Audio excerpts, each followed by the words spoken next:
Guys আমরা আজকে চলে আসলাম ছোট ছোট গাছে বড় পেঁপে ধরছে। এই পেঁপেটাই দেখে আমি অবাক অবাক হয়ে গেলাম, এত ছোট গাছে কেন বড় পেঁপে ধরছে। এটার মূল রহস্য কি? মানে এই গাছটা আমি রুইছি রুইছি যেন এটা 1 বছর হয়ে গেছে, কিন্তু এটাও বলতেছে না, মানে এটাও এখন বুড়ো হয়ে গেছে, ফুল পায় এদের যেমন এটা একদম বুড়ো হয়ে গেছে। এই দুটোটাই এক সমান, এই দুটোটা আমি বাজার থেকে আনি।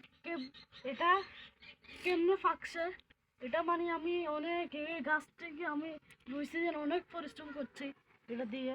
দেখুন এই গাছটি, তাও এটা আমি এখন গাছের থেকে চিরবো, চিরি আমি এটাকে কাটবো, আপনারা দেখবেন সবাই।